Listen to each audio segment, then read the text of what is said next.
Welcome to a bonus episode of Give Yourself Some Leeway. I just had this conversation with my friend Jules Su, and I think everyone needs to have someone like Jules in their life, having that someone in their network that helps keep them grounded and gives them clarity on their growth and success. And yeah, I just had this conversation with Jules where I think one of the key takeaways has been how my leeway journey and the fundamentals of that, prioritizing my physical, mental, and emotional well being through the fundamentals of self awareness, self compassion, and self care, have shown up in my life as opportunities for growth and success. And how that has affected me personally, especially in the last few months, how prioritizing these three fundamental areas has really helped keep me grounded and helped me to align my core values in what I do and how I approach every day. I really hope that you get as much out of this conversation as I did with Jules. And yes, if you want to continue the conversation or if you want to give me any feedback, you can reach out to me at eugene.leeway on Instagram, giveyourselfsomeleeway.com, or shoot me an email, eugene@leeway.ie. Thank you. And I really hope that you enjoy today's conversation with Jules Su. What about personal boundaries you set for yourself so that you stay in that zone of genius and podcasting creation when you do get overseas? Because there's going to be so much that you don't expect to happen and things that you don't expect to have to try and adapt to. Like it's huge moving countries, but have you got to the point where you know your personal boundaries so well that when you do move to another country, they're still going to stand strong? I think so far I know that I'm I have my morning routine and Mm, I have my, let's say, I prioritize sleep in the evening. And when they're out of sync, I automatically feel like, okay, today is an off day, or it's like I'm not, let's say, operating at my at optimal. And I kind of have to take a step back and be like, okay, I'm not operating optimal. I'm still going to get what I can done today. I'm going to have to mhm, acknowledge that I'm not at my best, but I was like, but tomorrow's a new day. And mm, I was like, I'm going to get my sleep in, or I'm going to get my exercise in, or I'm going to get my podcast time in. And I yeah, feel better once I have that. Let's say once I start off with those wins in yeah, both in my morning routine, and let's say if I get to bed on time, that I'm like, yes, I'm well rested now for tomorrow. So tomorrow is going to be tomorrow's a new day, and it's going to be a great day. And I think that I know that I need to prioritize those so that I can show up at my best in the new role. And hmm, I think that um I think there's always the fear that it's like, oh, I'm going to have to take on so much more, and there's so much learning, and there's all these challenges. I'm going to have to do everything in as little hmm, time as possible to try and to impress others. But I know it's like that's a surefire way to burning out.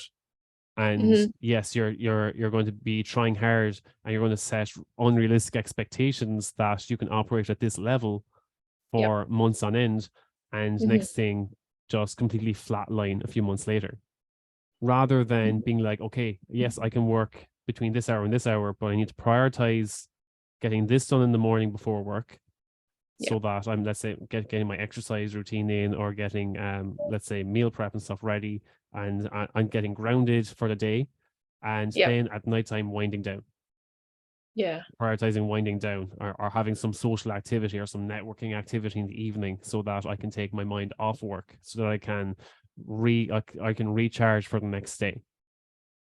Mm. I'd love to be able to pull this out for like listeners because I think it's it's enough to talk about structures and routines and having the morning routine, night routine. But I think when you talk about burnout and energy and then boundaries, I think the average way of thinking was this is what I've learned too, is that what everyone can think a boundary is like, okay, like I need to sleep at 9 o'clock every night. I need to get 8 hours of sleep. I need to eat this certain food at nighttime, or I need to wake up at some like I need to do this exercise in the morning, eat this thing, and then drink this tea. I think when I thought of boundaries initially, it was all about routine and structure. But now when I think of boundary, it's the mindset, the thoughts and feelings that will allow me or prevent me from actually burning out. So I think when I'm hearing you speak about boundaries, there's this transition between your routine and also how you think about your routine. So for me, it's my boundary has fully been about what I'm allowing myself to think or have and what I'm not allowing myself to think. So my boundary for me that prevents me from burnout would be like, no, I'm not going to allow myself to think poorly about myself. I'm not going to allow myself to, I guess my boundary would be not allow myself to feel like I'm struggling with something. So moving, for example, like if I thought of moving as well to like another province, and I thought, okay, if I move to another place, there's going to be this big adaptation period where the environment's new and then the sun might rise at a different time. The food that's available there that might be different as well. And so it throws my whole routine out of whack because I've got to then adapt to different food, different water, different temperatures and stuff like that. But then my boundary is like, okay, no, my boundary is no, I think that everything is growth. I think that I can approach everything with this is new, this is a different feeling, this is freeing, this is challenging, and this makes me an authority in my life. This makes me a leader, this makes me more resilient. And so my boundary there is seeing everything as a growth opportunity versus, oh, like I didn't eat my cereal or whatever it is this morning, it's not available, that sucks. And then I would go into this whole self-criticizing thing. So I think it's really important to see like your boundary a certain way that's healthy, that helps you meet your environment that is constantly changing so that you don't burn out. Because I think it's a really important journey you're getting to go through, where how do you set your boundaries so that you don't burn out in an ever-changing environment? Yeah. You're setting boundaries. Let's say you're getting that mindset. Let's say that you're not treating yourself poorly, and like where I set my boundaries is I do, let's say, have metrics. Let's say where again it's not treating myself poorly, but it's setting those boundaries where I'm prioritizing my, let's say, my self-care routine.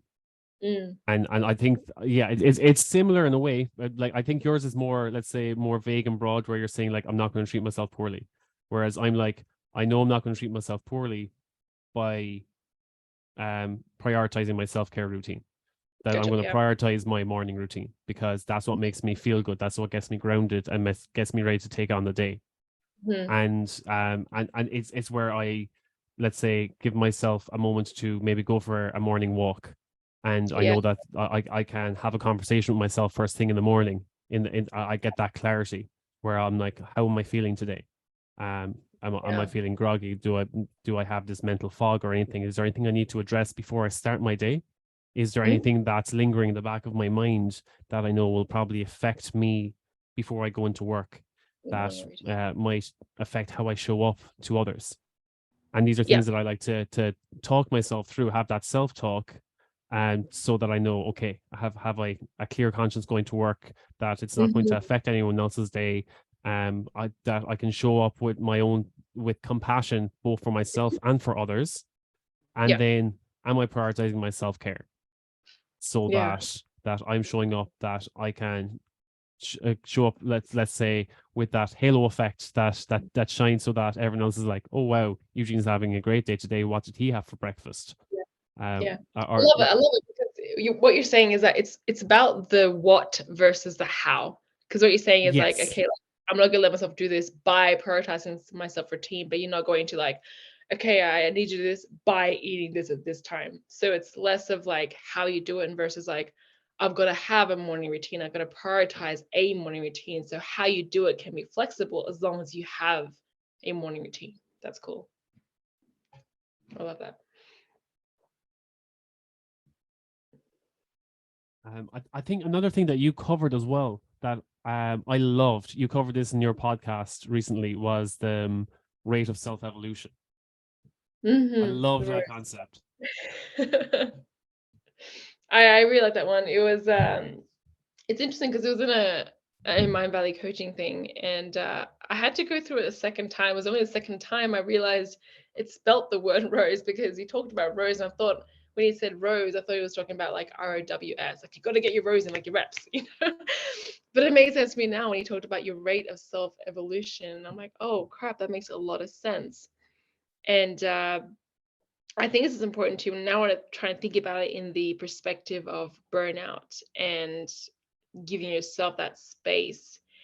And it's really important to me now. I'm trying to think about how that would relate to burnout and being attentive to your rate of self-evolution, because I think one of the things that stuck with me in that training was, if we're always focusing on our growth and how we can grow, then as we get on in life and the years that come after, then we experience less burnout, just because we're automatically just feeling good about ourselves and automatically always growing, so that that feeling of burnout becomes less and less.